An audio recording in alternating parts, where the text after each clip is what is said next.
Coronavirus, la pandemia. ¿Cuáles son los síntomas? ¿Cómo se transmite? ¿Qué puedo hacer para protegerme y prevenir la propagación de la enfermedad? Nuevo padecimiento que ha encendido las alarmas de los sistemas de salud. Coronavirus, la pandemia.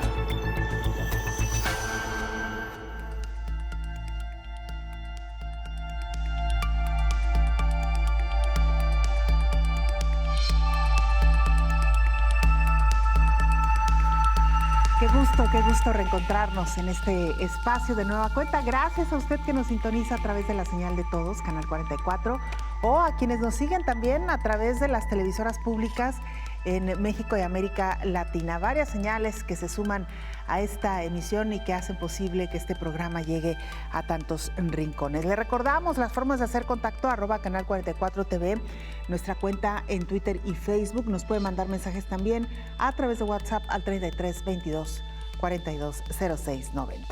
Hoy hablaremos sobre los riesgos de la variante Delta en la niñez previo al regreso a clases. En tiempos de COVID-19, el sistema educativo en los diferentes países deberá centrarse en la flexibilidad, adaptabilidad y creatividad en seguridad y educación sanitaria. Países inician las primeras etapas para el próximo retorno a clases en medio de la acelerada propagación de la variante Delta. En riesgo la salud de la población infantil con el cierre de unidades médicas por la pandemia. El esquema de vacunación global está incompleto. Hoy hablaremos también de esto. La Organización Mundial de la Salud alerta a prevenir enfermedad coronaria en la población infantil. Corren el riesgo de desarrollar síndrome inflamatorio multisistémico. Todo un tema hoy en la víspera del regreso a clases en algunos países, sobre todo cuando se habla del regreso presencial. Vayamos con nuestra compañera Isaura López Villalobos para que nos ponga en contexto. Garantizar la salud de millones de estudiantes para el próximo ciclo escolar es el llamado puntual que hacen los padres de familia, mientras que los organismos internacionales en materia educativa señalan que no puede esperar más tiempo la reapertura de las escuelas. Los planteles educativos se han mantenido cerrados por 19 meses ante el temor de las autoridades sanitarias y los gobiernos de que la COVID-19 y las variantes de preocupación causen un estrago mayor a la población infantil. La estructura educativa es un gran desafío. La preocupación se extiende en cada rincón del planeta Tierra ante los desenlaces que ha pasado en aquellas escuelas que abrieron sus puertas en meses pasados y tuvieron que cerrar ante brotes del coronavirus. Las actuales condiciones de la emergencia sanitaria internacional pone a la educación en un lugar excepcional. Cada sistema busca alternativas para prevenir contagios masivos en la población infantil. Sin embargo, la mirada está fija para el próximo ciclo escolar ante la ola pandémica que actualmente se vive a nivel mundial. En el ojo del huracán están las variantes, en particular la Delta, que ha sido detectada más en la población juvenil. De ahí el miedo también de que pueda ser más agresiva en las niñas, niños y adolescentes, quienes por 1 año y medio se han mantenido en casa, estudiando de forma virtual. El Sistema Mundial de Salud se enfrentará a la prueba de fuego. Deberá prepararse para recibir a las y los millones de estudiantes de los primeros niveles, tomando en cuenta que un porcentaje tiene enfermedades crónicas degenerativas, principal factor de riesgo para que la enfermedad coronaria se agrave, además de que no están vacunados contra el coronavirus. Para tener un entorno educativo alejado del virus SARS-CoV-2, deberá establecerse, señalan expertos, medidas focalizadas con un monitoreo sistemático de cada área a fin de detectar a tiempo el virus y aplicar de manera inmediata los protocolos de bioseguridad. En tiempos de la gran crisis sanitaria, indican que el sistema educativo en los diferentes países deberá centrarse en la flexibilidad, adaptabilidad y creatividad en seguridad y educación sanitaria. Informó Isaura López Villalobos. Vamos ahora con nuestro compañero Pablo Gómez, corresponsal de la agencia EFE, para que nos presente el informe diario de la Organización Mundial de la Salud. Pablo, qué gusto escucharte. Adelante con el reporte. Hola, ¿qué tal? Buenos días, Belén. Buenos días a todo el auditorio de Canal 44. Los casos de COVID-19 oscilan alrededor de los 196 millones en el mundo, según los últimos datos notificados por la Organización Mundial de la Salud. En cuanto al total de fallecidos a nivel global, ronda ya los 4,2 millones. Repasando por regiones, América sobrepasa los 76 millones y medio de casos positivos y presenta alrededor de 2 millones de muertes. Le sigue Europa en ese ranking con unos 60 millones de contagiados y más de 1,2 millones de fallecidos. El sudeste asiático, a continuación, supera los 38 millones de positivos y se sitúa además por encima de los 560.000 muertos.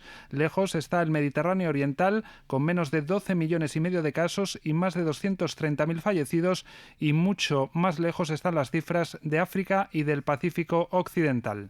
En cuanto al ranking de países, sigue encabezado por Estados Unidos, con unos 34 millones y medio de casos, India ya por encima de los 31 millones y medio y Brasil, que se acerca a la cifra redonda de los 20. Lejos está Rusia, único por detrás que supera los 6 millones y que está seguido de 3 países con más de 5 millones y medio, Francia, que prácticamente está en 6, Reino Unido y Turquía. En número de fallecidos, Estados Unidos ya supera los 600.000, Brasil sobrepasa los 550.000, India se aproxima a los 425.000 y México le sigue con unos 240.000. Seguimos ahora con los datos de vacunación. Ya se han administrado en el mundo unas 3.900 millones de dosis y el director de los Centros para el Control y Prevención de Enfermedades de África de la Unión Africana, John Kengasong, agradecía en las últimas horas las donaciones de vacunas anti-COVID al continente, pero también advertía de que los países donantes deben tener en cuenta las fechas de caducidad. En este sentido, la directora regional para África de la Organización Mundial de la Salud, Matshidiso Moeti, subrayaba en esa misma rueda de prensa virtual que algunas de las donaciones podrían tener un tiempo muy corto antes de caducar y esto dificultaría mucho que se puedan usar. Reportó desde Europa Pablo Gómez para el programa Coronavirus la Pandemia. Hablando del tema que hoy nos ocupa, la salud entre los infantes de cara a esta pandemia de COVID-19 y por supuesto el eventual regreso a clases, los expertos llaman a tener especial atención en el síndrome inflamatorio multisistémico que afecta a 6,000 menores de edad y llaman a prevenir precisamente esta situación entre la población infantil. El 6% del total de casos reportados de COVID-19 en la región de las Américas corresponde a menores de edad, informa el gerente de incidencia para COVID-19 de la Organización Panamericana de la Salud, Sylvain Aldilleri.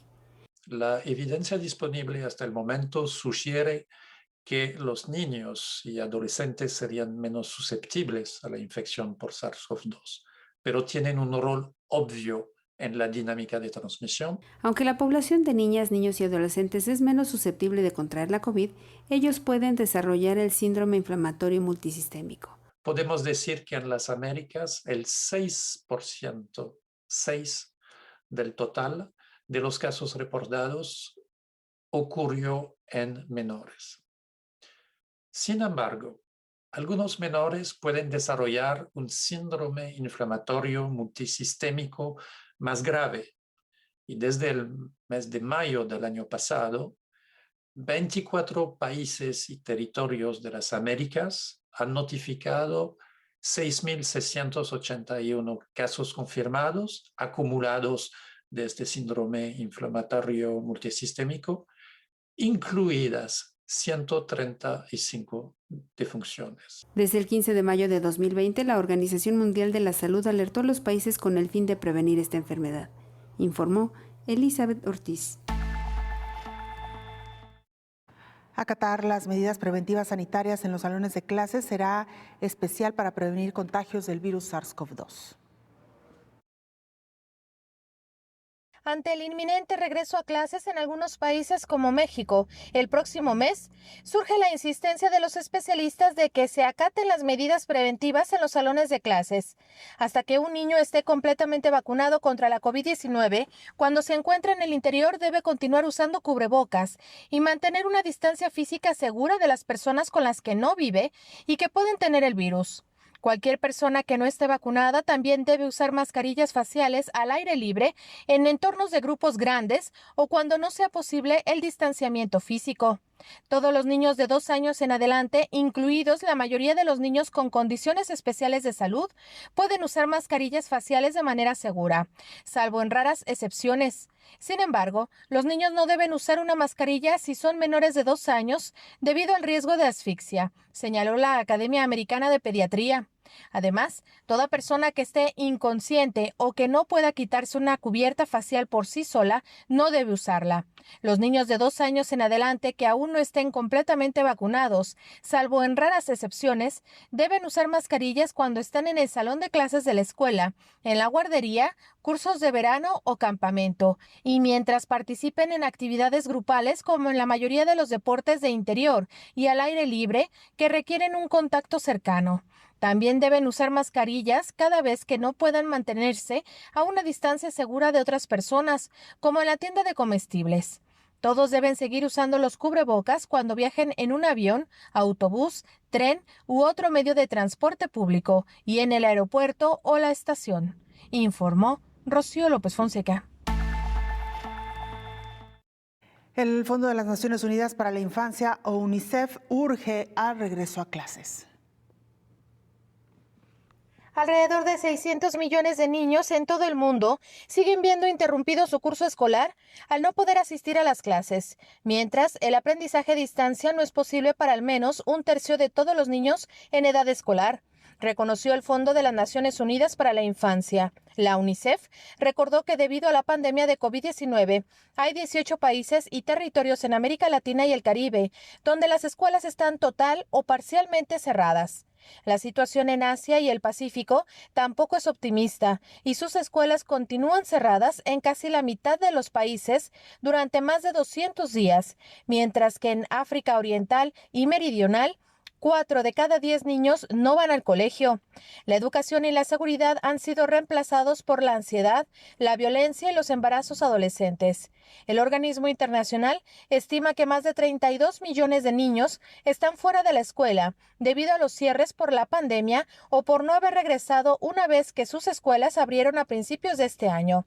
Esto se suma a los 37 millones de niños que se calcula que estaban sin escolarizar antes de la pandemia. La UNICEF recordó que el aprendizaje a distancia no es posible para al menos 1/3 de todos los niños en edad escolar.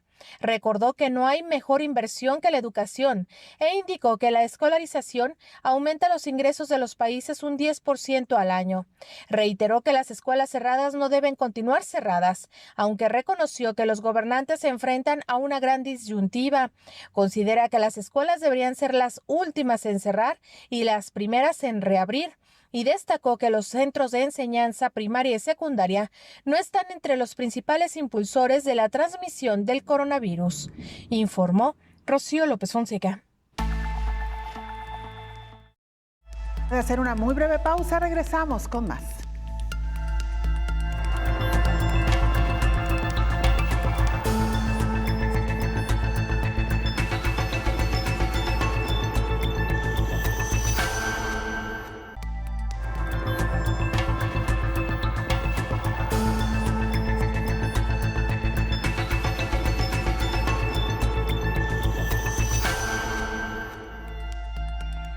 El Centro para el Control y la Prevención de Enfermedades recomiendan el uso de mascarilla, sobre todo ante el eventual regreso presencial a clases. Los niños y los adolescentes deberán portar cubrebocas. Los Centros para el Control y la Prevención de Enfermedades de Estados Unidos emitieron una nueva guía sobre la importancia de tener todas las escuelas abiertas para la instrucción en personas a tiempo completo en el otoño en el país. Para mantener las escuelas abiertas de manera segura, los CDC recomendaron lo que llaman una estrategia de mitigación en capas contra la COVID-19. Esta es una estrategia sistemática que involucra múltiples intervenciones para reducir el riesgo, como incluir el uso de mascarillas al interior para estudiantes y maestros no vacunados. Específicamente, los CDC dicen que llevar mascarillas en interiores es importante para las personas no vacunadas. Eso se debe a que las personas no vacunadas todavía tienen un alto riesgo de contraer y transmitir el coronavirus. La vacuna protege muy bien a las personas. Recomiendan pruebas semanales para los estudiantes y el personal no vacunados, que podrían ser más frecuentes para las personas involucradas en ciertas actividades extracurriculares de mayor riesgo. Y también hay otras medidas de mitigación, como mejorar la ventilación y mantener a los estudiantes en casa cuando tienen cualquier síntoma posible de COVID-19. Todas estas medidas sumadas reducirán sustancialmente el riesgo de transmisión en las escuelas. A decir de especialistas, muchas escuelas no podrían tener a todos los niños de regreso a tiempo completo y aún mantener una distancia de 2 metros. Es por eso que los CDC recomiendan que se debe tratar de mantener una distancia de 90 centímetros y emplear otras medidas de mitigación para compensar la diferencia si es necesario, informó Rocío López Fonseca. El inicio de las clases será para estos niños y quizá para muchos adolescentes sin que hayan sido todavía vacunados. Debido a que no acudieron a la vacunación contra enfermedades distintas a la COVID, hay niños que quedaron vulnerables a infecciones mortales y prevenibles, advirtió la directora de la Organización Panamericana de la Salud. Los trastornos e interrupciones en el nivel primario de atención han empeorado a través del curso de la pandemia y las consecuencias han sido devastadoras, especialmente en el caso de las inmunizaciones de rutina. Más de 300,000 niños, principalmente en Brasil y México, no recibieron sus inmunizaciones el año pasado, lo cual los dejó vulnerables a infecciones prevenibles que son, sin embargo, mortales. La cobertura de la primera dosis de la vacuna contra el sarampión se redujo 10% en 8 países de la región, incluidos Venezuela, Panamá y Brasil, y cayó hasta 20% en Suriname. De no revertir la tendencia, la región corre el riesgo de sufrir una avalancha de problemas de salud cada vez más graves, agregó. Además, pronto la COVID-19 no será la única crisis de salud que requiera la atención de los países. Por ello hizo un exhorto a que las naciones se aseguren de que en su respuesta a contrarrestar a la COVID-19 no se queden atrás otros servicios de salud esenciales como es la vacunación ordinaria, informó Elizabeth Ortiz. Esta noticia que ha dado la vuelta al mundo en las últimas horas. En Israel se autoriza una tercera dosis de la vacuna de Pfizer para los mayores de 60 años. Israel autoriza una tercera dosis de la vacuna contra la COVID-19 a personas mayores de 60 años. Así lo anunció el primer ministro Naftali Bennett, quien señaló que la decisión se basó en abundante investigación y análisis, así como en el riesgo que presenta la variante Delta. Esta tercera dosis será administrada a aquellas personas que superen la edad mínima establecida y que hayan recibido su segunda dosis hace al menos 5 meses. La medida llega después del anuncio de Pfizer de que una tercera dosis de su vacuna puede impulsar con fuerza la protección contra la variante Delta, esto frente a un esquema de 2 dosis. El Ministerio de Sanidad israelí ya había autorizado la administración de una tercera dosis a adultos inmunodeprimidos y 2,000 personas ya recibieron el refuerzo. Tras algunos meses de cuasi normalidad, Israel, uno de los países que más rápido logró vacunar a un alto porcentaje de su población, ha vuelto a aplicar algunas restricciones tras registrar un lento pero repentino aumento en los contagios.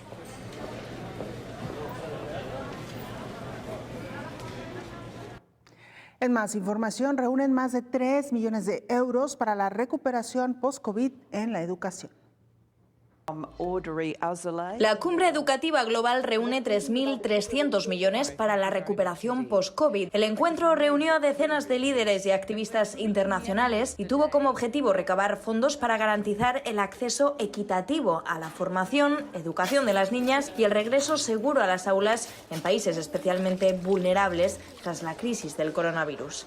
Entre las aportaciones, España donará 20 millones de euros, según anunció en una comparecencia vía vídeo el presidente del gobierno español, Pedro Sánchez, que consideró el acceso igualitario global a la educación de calidad como el único camino hacia las sociedades inclusivas. El Reino Unido, por su parte, aportará a la Alianza Mundial para la Educación 600 millones de dólares. Y entre los participantes en la cumbre destacó también el director de la Organización Mundial de la Salud, Tedros Adhanom, que participó con un mensaje en el que comentó cómo los cierres de los colegios por el coronavirus han agravado las desigualdades entre los estudiantes. Coincidió en este punto a la joven Malala, Premio Nobel de la Paz, que se centró en su intervención en el impacto de la crisis climática en la educación y en la brecha de género entre alumnos.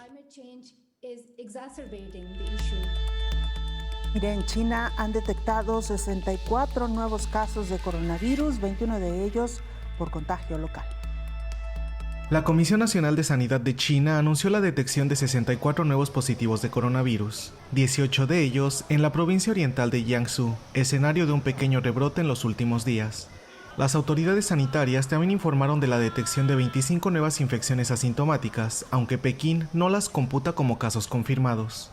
De este modo, el número total de contagiados activos en la China continental se situó en 932, 25 de los cuales se encuentran graves.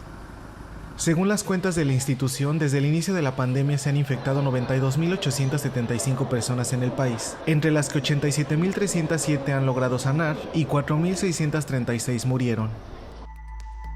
Bueno, pues ahí tiene usted esta información, como también en China, el epicentro de la pandemia, el sitio donde surgió este nuevo coronavirus, continúan lidiando con casos locales de contagio. Vamos a la línea telefónica para saludar al doctor Héctor Raúl Pérez Gómez, quien como todos los días nos acompaña en este programa. Doctor, ¿cómo le va? Bienvenido. Hola Belén, buen día, qué gusto saludarte. Igualmente, doctor. Hoy con un tema que genera bastante preocupación. Ya de alguna manera ayer lo abordábamos, doctor, pero quizá merece la pena un poco más de detalles. Estamos en un eventual regreso a clases en prácticamente todo el mundo, por lo menos países de América, de Europa, y pues en medio de la preocupación por esta tercera ola o hasta cuarta o quinta, dependiendo del país donde se viva, la preocupación sobre todo por enviar a los más pequeños a las aulas, doctor. Sí, Belén, definitivamente ha sido una preocupación en todo el mundo porque ya han transcurrido muchos meses desde el inicio de la pandemia en que las actividades escolares tuvieron que ir a la modalidad de virtual o eventualmente a modalidades mixtas y definitivamente no es lo mismo la educación a través de estas metodologías, a través de estos sistemas de tecnologías de la información. Fíjate que previo a la pandemia hablábamos mucho de la utilización de las tecnologías de la información y la comunicación, las TICs, para propósitos educativos.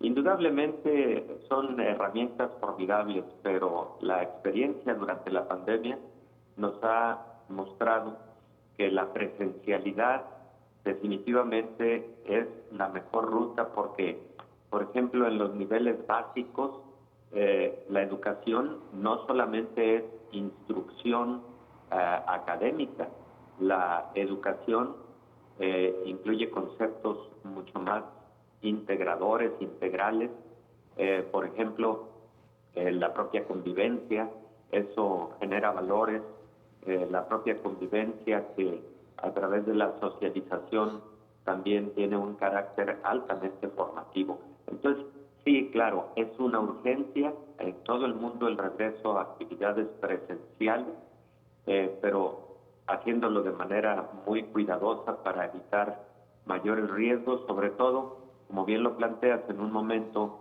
en que estamos ante una nueva ola de la pandemia y en un momento en el que además estamos lidiando con nuevas variantes que son más transmisibles, como el caso de la variante Delta.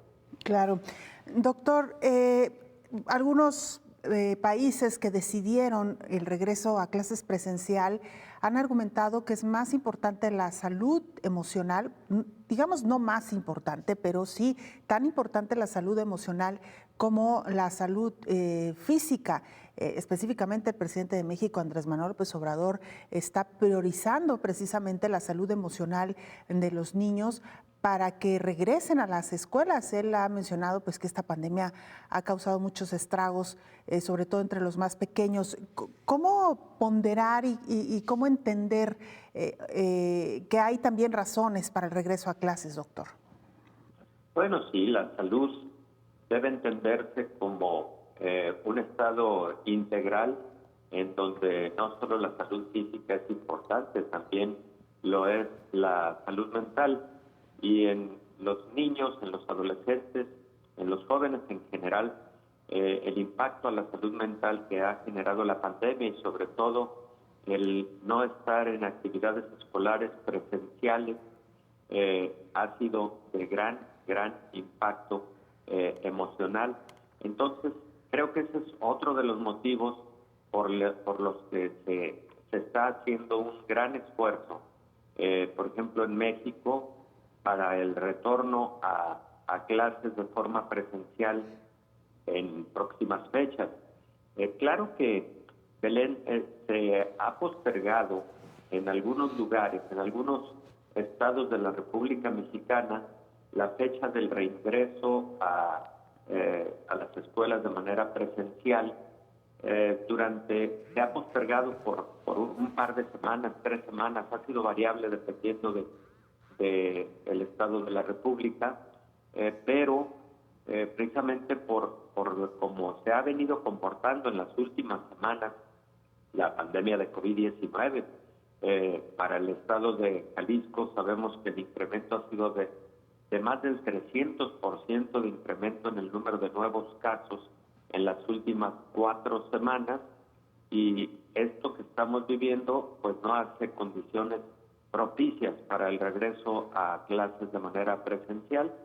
Se ha anunciado, por ejemplo, por parte de la propia Universidad de Guadalajara, que será hasta el día 30 de agosto cuando se haga una nueva definición respecto de si se puede volver a clases presenciales o al menos a una modalidad híbrida, pero originalmente estaba previsto que el 10 de agosto volveríamos a actividades en modalidad híbrida, donde la mitad del estudiantado estaría en aulas y la otra mitad estaría a través de plataformas digitales.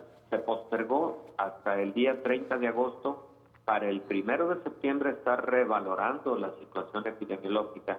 Y es que no puede ser de otra manera. Tú no puedes anticiparte por mucho tiempo para decir en determinada fecha volveremos a actividades escolares. Esa decisión se debe tomar ya muy cercana a la fecha, dependiendo cómo se esté comportando la pandemia. Así es, doctor. Si me lo permite, hacemos una muy breve pausa y regresamos. ¿Cómo reducir los riesgos para el regreso a clases en medio de esta pandemia? Con esto y más regresamos, doctor. Por supuesto, gracias. La pausa, regresamos.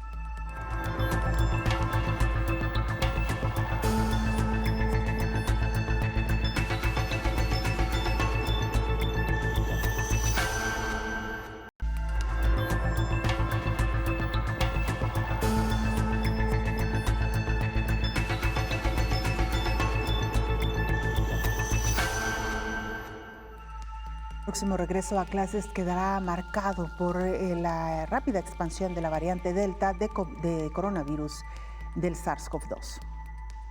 Distintos países ya iniciaron las primeras etapas para el regreso a clases justo cuando la variante Delta se propaga con mayor rapidez. Varias naciones informaron al Banco Interamericano de Desarrollo sus planes de reapertura de las aulas después de la irrupción del virus SARS-CoV-2. Chile. El Ministerio de Educación estableció el 1 de marzo como fecha de regreso presencial a las aulas, incluidas las clases para niñas y niños que asisten a jardines infantiles. El retorno se inició de forma voluntaria, gradual, flexible y segura. Argentina. Cerca de la mitad de las provincias han avanzado en reaperturas graduales de las escuelas con prioridad en grupos poblacionales, para lo cual se estableció un esquema de presencialidad cuidada con el fin de cumplir con los 180 días de clases y priorizar el retorno presencial en todos los niveles y modalidades de acuerdo con la situación epidemiológica de cada localidad. Perú. Las clases comenzaron el 15 de marzo de manera remota y las clases presenciales dependerán de la situación epidemiológica. Colombia. El 59% de las secretarías de educación han reportado el inicio de actividad académica con alternancia, lo que representa un retorno gradual, progresivo y seguro de los estudiantes a las clases presenciales en todos los niveles educativos. México. El 7 de junio de 2021, 1.6 millones de alumnos de todos los niveles educativos, incluyendo la educación inicial y preescolar, regresaron a clases presenciales en 24,000 escuelas en modalidad mixta y escalonada en municipios con bajos índices de positividad a COVID.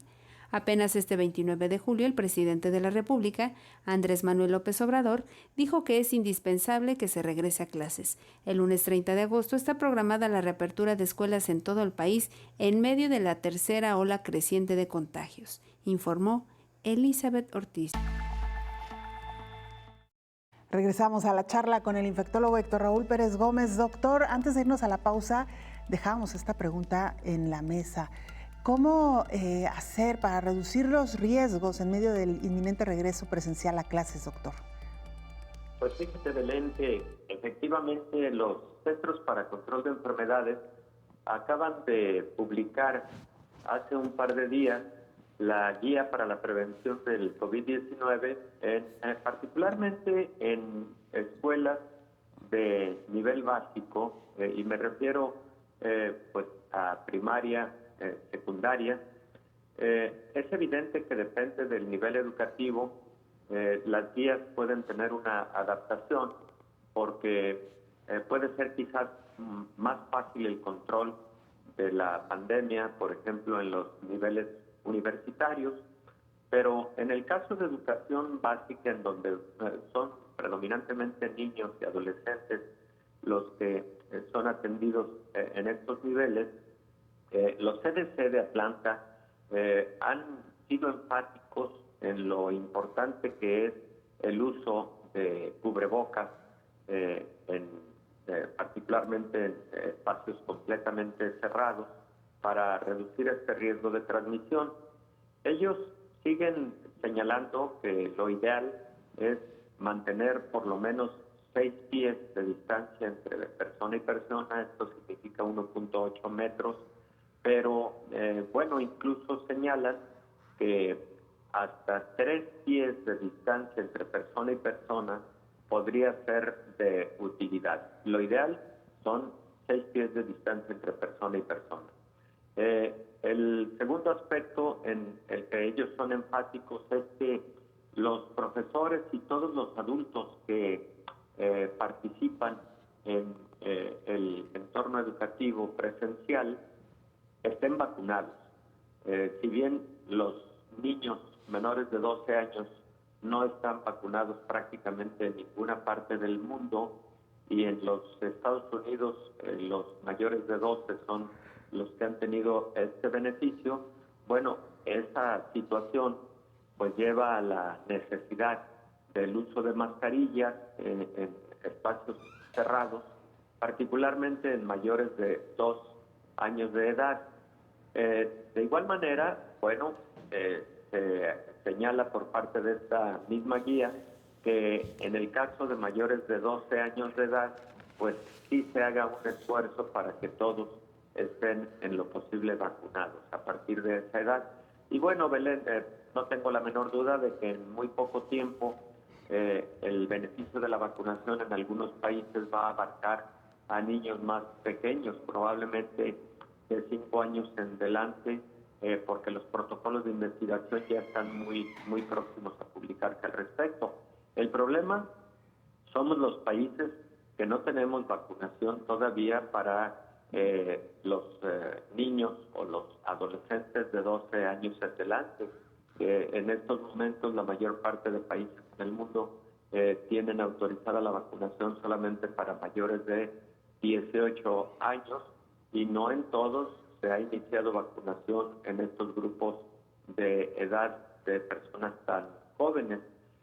Por otro lado, los Centros para Control de Enfermedades señalan el que es importante que los espacios de los centros escolares se aprovechen al máximo para que, por ejemplo, aquellos que son espacios semiabiertos se prioricen por encima de los espacios cerrados.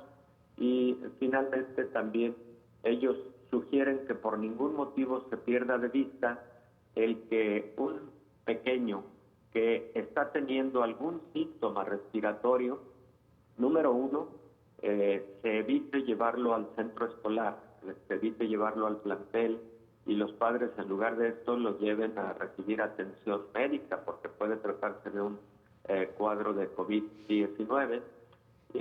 La misma situación para los docentes, y que si se llegara a presentar el inicio de síntomas durante la jornada escolar, durante ese día en específico, bueno, que el pequeño sea aislado del resto de los compañeros para recibir atención médica y se proceda en busca del diagnóstico, y del tratamiento oportuno. En general, estas son las medidas, Belén, que dictan los Centros para Control de Enfermedades, y claro, piden que las autoridades escolares estén en comunicación permanente con las autoridades sanitarias para que cualquier brote sea controlado de forma rápida, de manera eficiente, y entonces se pueda tener en un momento dado el control de un brote epidémico en ese centro escolar en específico. Estas son las medidas, las guías que está publicando y actualizando el Centro para Control de Enfermedades de Atlanta. Recordarás que ya habíamos platicado de las guías que había publicado el CDC hace aproximadamente 6 o 7 meses, Belén. Bueno, estas las ha actualizado precisamente porque la diferencia más importante que hay en este momento es, número uno, la presencia de la variante Delta, que es más transmisible, y número dos, el que ya para algunos jóvenes existe la posibilidad de vacunación. Claro, doctor, hay quienes nos preguntan si este eventual regreso a clases no implicará un riesgo adicional para incrementar el número de casos o el número de contagios en las diferentes ciudades, en los diferentes países, doctor. Sí puede representar un riesgo, Belén. De hecho, pues recordemos que este intento por el regreso a clases presenciales se ha hecho en diferentes momentos, y en esos diferentes momentos se ha dado marcha atrás por la intensidad que pueda estar teniendo la pandemia en algún lugar en específico, en alguna región en específico. Pero también en algunos países de Europa, recordamos, Belén, cómo iniciaron de nueva cuenta clases de forma presencial, y fue el caso de Inglaterra, fue el caso de Francia, hace varios meses, que tuvieron después que regresar a la modalidad virtual porque empezaron a tener un incremento en el número de contagios por COVID-19, y tampoco estamos diciendo que haya sido específicamente el retorno a actividades presenciales la responsable o el responsable de el incremento en esos países en su momento. Fue multifactorial, pero sí fue muy claro el hecho de que coincidió, o por lo menos tuvo alguna contribución del regreso a clases presenciales para el incremento de casos en algunos de estos países. Doctor, tenemos que hacer una pausa, es la última, pero regresamos ya para entrar un poco a conclusiones, si nos lo permite. Por supuesto, Belén, con todo gusto. Una pausa, volvemos.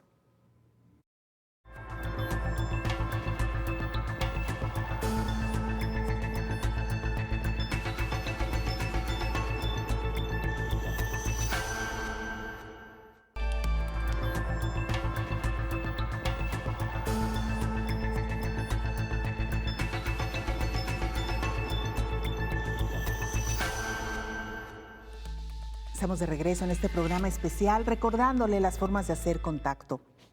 en Twitter y Facebook. Nos puede mandar mensajes a través de WhatsApp y a través de WhatsApp también. Nuestras cuentas en Twitter y Facebook, @Canal 44 TV, o en WhatsApp al 33 22 42 06 90.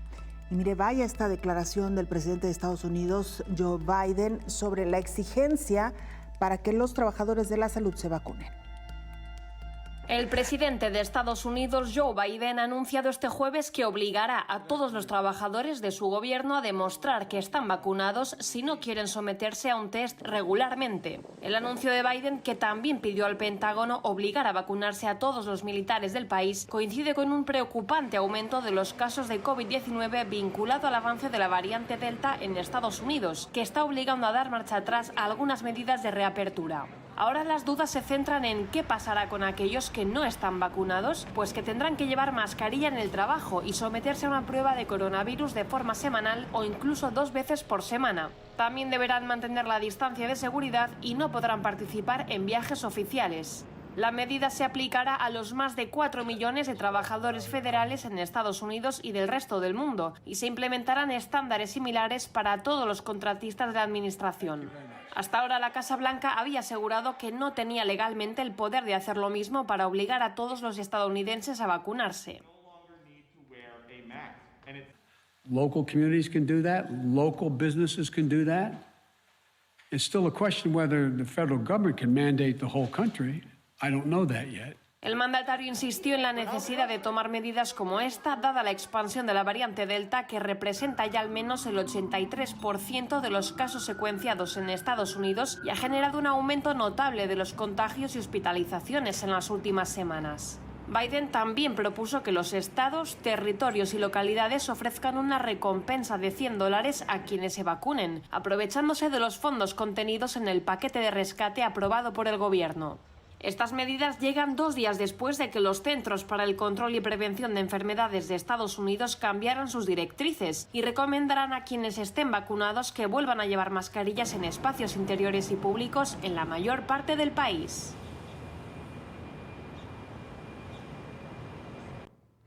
Doctor, nos llegan algunas preguntas por parte de la audiencia. Vamos a tratar de sacar algunas de ellas que son constantes.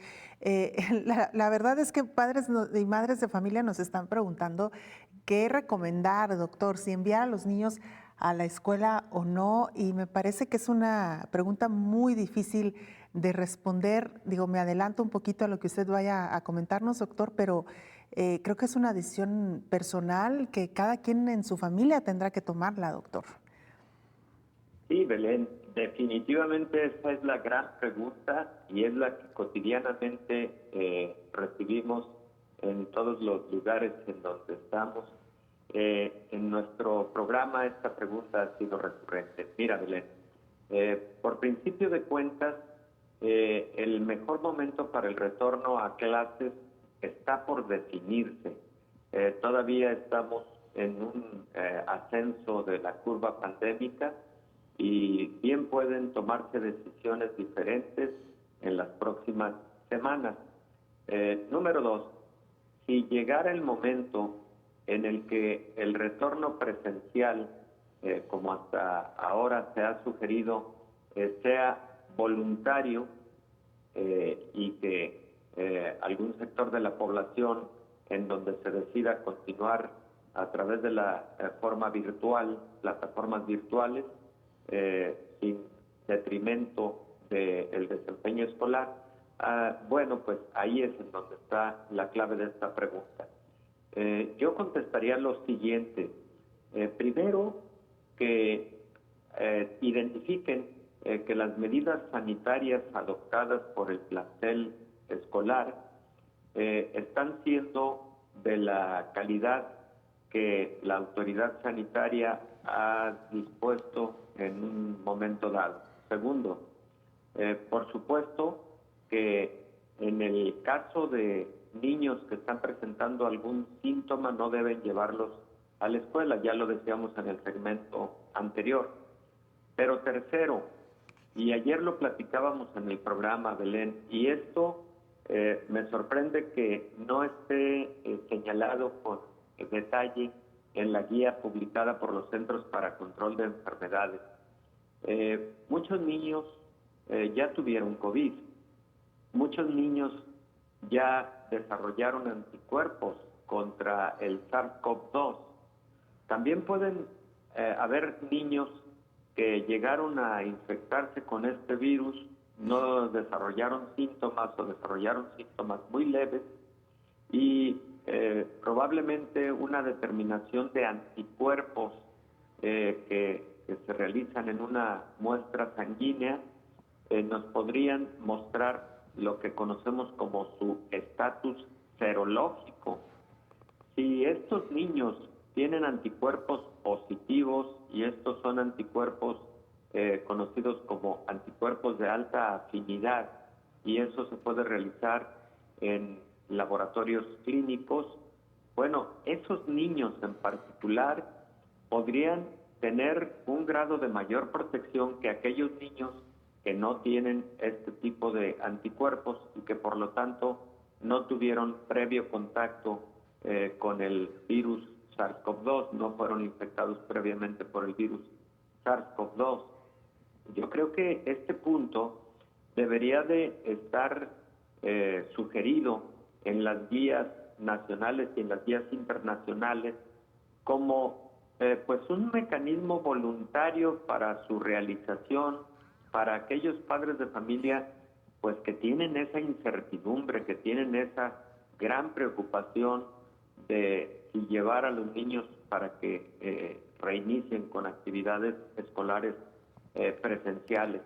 Si fuera el caso de mis hijos, Belén, yo por supuesto que les realizaría una prueba de anticuerpos y si estuvieran estos anticuerpos positivos, tendría, mucho más posibilidad de decidir, estaría en mejores condiciones de decidir que sí se presentaran ya a actividades escolares presenciales, por supuesto siguiendo todas las medidas sanitarias de las que hemos hablado previamente, como el uso de cubrebocas, el lavado frecuente de sus manos y el guardar la distancia entre persona y persona, que son las tres medidas más importantes. Incluso estas son medidas mucho más importantes que la mismísima sanitización de las superficies inertes en un determinado lugar, en un determinado centro escolar.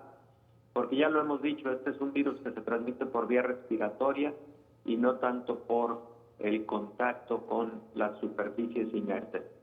Hay que seguirlo haciendo, claro, limpieza y desinfección de las superficies inertes, pero hacer predominar las medidas de prevención de transmisión respiratoria. Claro. Doctor, nos preguntan de que si los centros de control en Estados Unidos han dicho algo sobre a partir de qué edad deberán utilizarse los cubrebocas en los planteles escolares. Recuerdo que hace algunos meses, doctor, incluso se hablaba, si no estoy mal, por parte de la Organización Mundial de la Salud, hablaba de cierta edad en adelante para el uso obligatorio de cubrebocas, doctor. Sí, efectivamente, el uso de cubrebocas está determinado para mayores de 3 años de edad, 3 años y en adelante.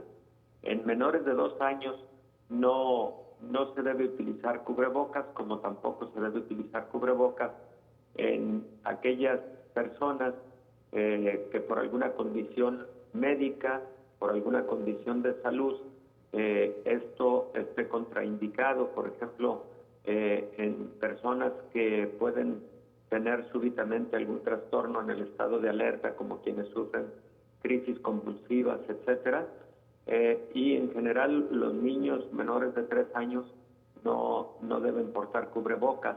Ahí lo que hay que hacer valer, en lo que hay que insistir es en el espacio entre persona y persona.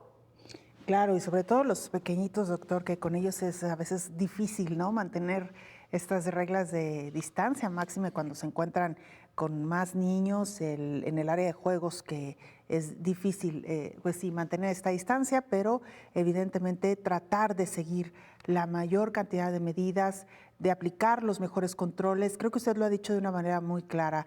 Cada padre y cada madre de familia deberá de tomar esta decisión de enviar o no, sobre todo a los más pequeños a las aulas, considerando pues todos estos elementos, doctor, desde el estado de salud del menor, que usted ya lo ha dicho, hasta revisar los controles que las escuelas, los planteles están tomando. Habrá aquellos planteles que están siguiendo medidas rigurosas, habrá otras escuelas que no, y esto deberá servir como parámetro, entre muchos otros, para tomar decisiones, doctor.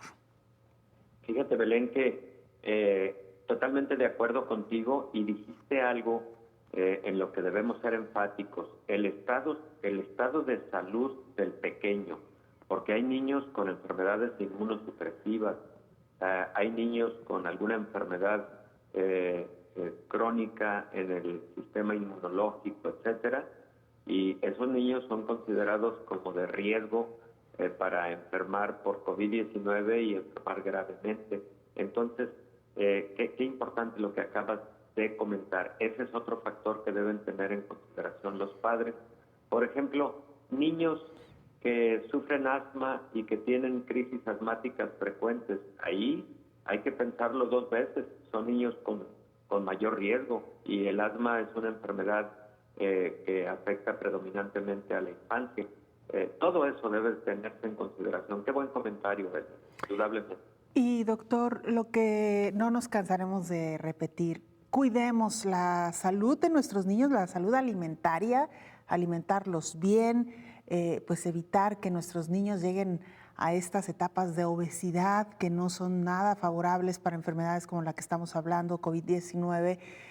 Niños que tengan su sistema inmune fortalecido a través de una alimentación sana, completa, y por supuesto tratar también de ejercitarlos en la medida de lo posible en estos espacios pues reducidos y a veces cerrados en los que tienen que estar. Así que, doctor, pues nos quedan algunas inquietudes en el tintero, ya las iremos desahogando en los próximos días, sobre todo también porque nos preguntan mucho sobre esta nueva comparación que se hace en cuanto al nivel de contagio del virus SARS-CoV-2 con el de la varicela, doctor, que esta nueva variante se transmite con tanta facilidad que es similar a la varicela, pero esto ya lo tendremos oportunidad de hablar en otra ocasión, doctor.